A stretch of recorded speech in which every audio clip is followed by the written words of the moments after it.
Salam pemirsa, senang rasanya kita bisa berjumpa kembali bersama saya dalam pembahasan buku Bugar Selamanya. Buku ini memberikan kita perubahan pola hidup yang akan menambah umur dalam hidup Anda dan menambah semangat tahun-tahun Anda. Kekuatan harian untuk merangkul kebugaran fisik, mental, dan spiritual. Motivasi, inspirasi, dan dorongan. Kisah kemenangan dan wawasan menarik tentang manusia dan penciptanya. Kekuatan harian untuk merangkul kebugaran fisik, mental, dan spiritual. Biarlah ini menjadi satu habit kita untuk selalu merangkul akan fisik, mental, dan spirit di dalam kehidupan kita. Dan di sini juga ada motivasi, inspirasi, dan dorongan. Itu hanya datang daripada Tuhan kita. Yang di sini juga dikatakan kisah kemenangan dan wawasan menarik tentang manusia dan penciptanya. Kisah kemenangan dan wawasan menarik tentang manusia dan penciptanya. Kembali lagi kita diingatkan untuk kembali kepada Tuhan kita. Untuk itu biarlah kita selalu berada di dalam jalan Tuhan. Kita harus berada di dalam motivasi dan dorongan Tuhan. Kita juga harus berada di dalam Spirit Tuhan, dan kita juga harus merubah pola hidup kita supaya dapat menambah umur kita di dunia ini. Pada saat ini kita akan masuk dalam pembahasannya dengan judul Pengangkatan dari Lubang Ketakutan. Ayat intinya terdapat dalam Mazmur 40 ayat 2-4. Aku sangat menanti-nantikan Tuhan. Lalu ia menjenguk kepadaku dan mendengar teriakku minta tolong. Ia mengangkat aku dari lubang kebinasaan, dari lumpur rawa. Ia menempatkan kakiku di atas bukit batu, menetapkan langkahku. Ia memberikan nyanyian baru dalam mulutku untuk memuji Allah kita. Banyak orang akan melihatnya dan menjadi takut, lalu percaya kepada Tuhan. Suatu kali saya memiliki tahi lalat di wajah saya. Setiap kali saya bercukur, itu akan berdarah. Jadi saya mengangkatnya melalui pembedahan. Kata dokter itu tahi lalat biasa dan tidak bersifat kanker. Saya bersyukur atas kabar baik ini. Namun tidak semua orang beruntung seperti saya. Nesia memiliki tahi lalat di kakinya dan telah mengalami operasi pengangkatan. Hasil tesnya tidak bagus. Tahi lalat tersebut adalah melanoma yang ditakuti. Kata tersebut dapat mengirimkan gelombang teror yang mengejutkan ke dalam pikiran seseorang. Sering itu seperti hukuman mati. Beberapa hari kemudian, Onesia meminta untuk diurapi. Di sini dikatakan kepada kita di ayatnya juga pengangkatan dari lubang ketakutan. Ayatnya juga sudah sangat luar biasa, memberikan kita contoh. Aku sangat menanti-nantikan Tuhan. Lalu ia menjenguk kepadaku dan mendengar teriakku minta tolong. Ia mengangkat aku dari lubang kebinasaan, dari lumpur. Ketika kita berada di situasi yang dimana kita tidak bisa lagi untuk berjalan, yang dimana kita tidak bisa lagi datang kepada Tuhan, Tuhan dapat mengambil semua itu. Tuhan datang untuk mengangkat kita dari lubang. Ketakutan itulah yang dapat membuat kita mengalami suatu masalah di dalam kehidupan kita.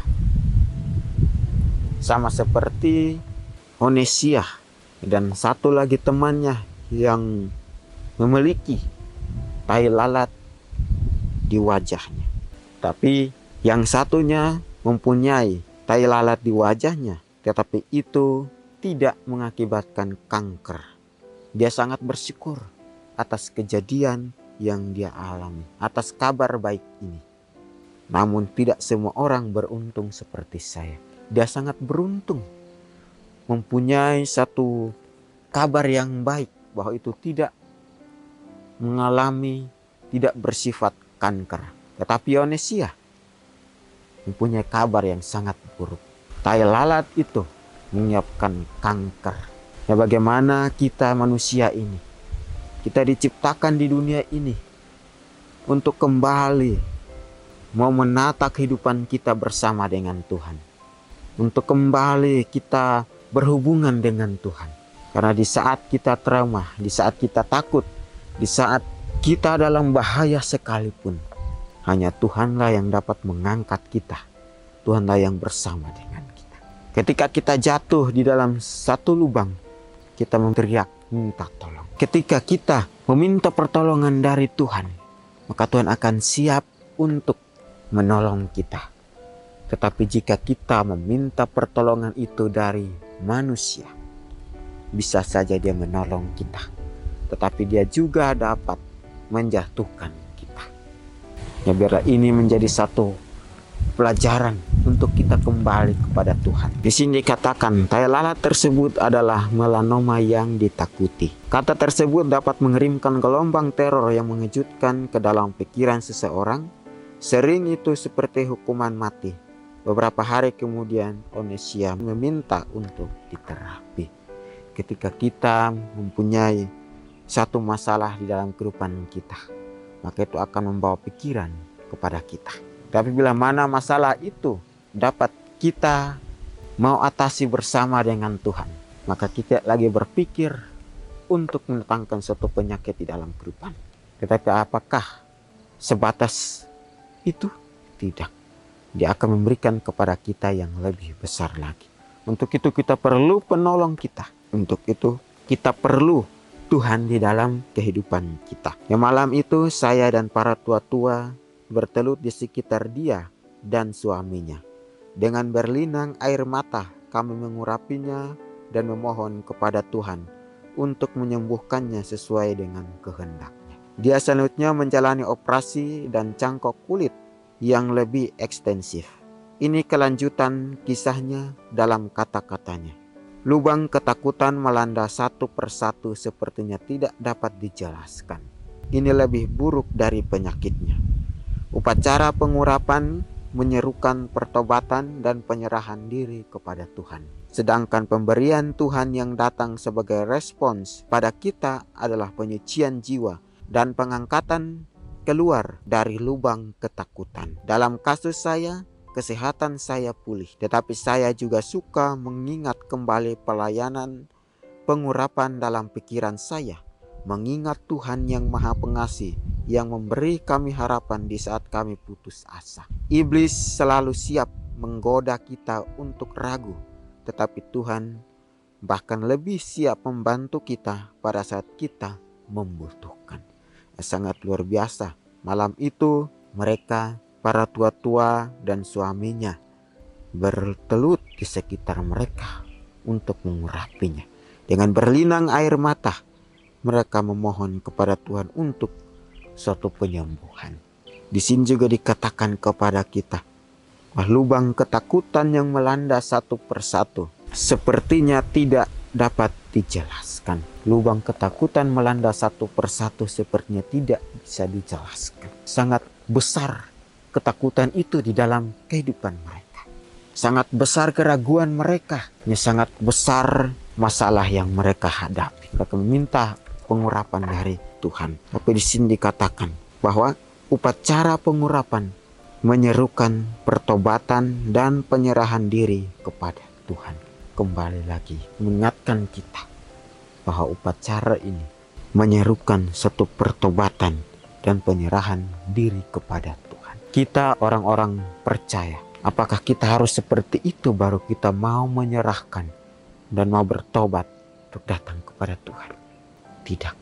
Kita tidak harus seperti itu baru kita mau bertobat, baru kita menyerahkan.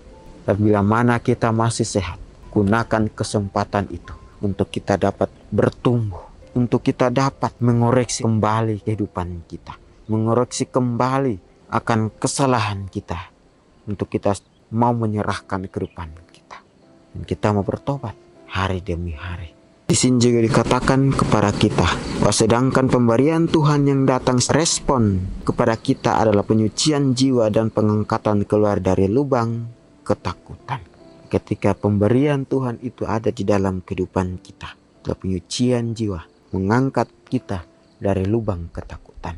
Ketika kita meminta Tuhan untuk berada bersama dengan kita, ketika kita meminta Tuhan untuk bersama dengan kita untuk menyelesaikan suatu masalah di dalam kehidupan kita, pemberian Tuhan sangat luar biasa. Dia akan mengangkat kita keluar dari lubang itu. Apabila mana Tuhan sudah memberikan pemberian yang sangat luar biasa itu, kita tidak menggunakan itu, kita menyanyiakan akan kesempatan itu. Kita tidak sama seperti Onesias yang sakit, baru kita datang kepada Tuhan, kita menyerahkan dan kita bertobat. Tidak.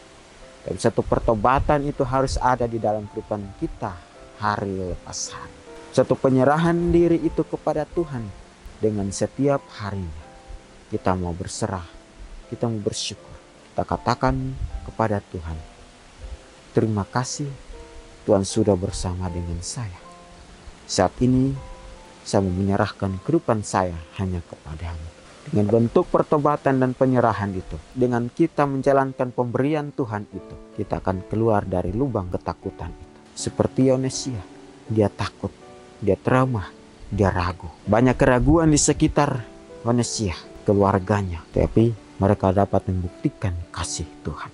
Dia sangat luar biasa mengingatkan kembali kita untuk kita terus melakukan satu pelayanan di dalam kehidupan kita dengan mengingat kembali kasih Tuhan. Jadi di sini dikatakan kepada kita bahwa dalam kasus saya, kesehatan saya pulih, tetapi saya juga suka mengingat kembali pelayanan pengurapan dalam pikiran saya. Mengingat Tuhan yang Maha Pengasih yang memberi kami harapan di saat kami putus asa. Iblis selalu siap menggoda kita untuk ragu, tetapi Tuhan bahkan lebih siap membantu kita pada saat kita membutuhkan. Sangat luar biasa. Ketika dia sudah pulih, dia mengingat kembali akan hal itu di dalam kehidupannya. Mengingat Tuhan yang Maha Pengasih yang memberikan mereka harapan di saat mereka putus asa. Dan iblis juga tidak tinggal diam. Dia terus membuat, dia terus menggoda untuk ragu. Tetapi Tuhan lebih siap membantu kita. Sangat luar biasa. Iblis selalu merongrong untuk menggoda kita, membawa di dalam kehidupan kita suatu keraguan, suatu kekhawatiran, suatu ketakutan. Bila mana kita datang, kita berdoa kepada Tuhan, sangat luar biasa Tuhan memberikan kita suatu pertolongan. Untuk itu kita selalu berjaga, kita selalu berdoa, meminta hikmat dari Tuhan. Namun bagaimanakah jika pengalamannya membuahkan hasil yang berbeda, sebagaimana yang terjadi kepada Dr. Kelvin Truss? Dia adalah orang yang saleh.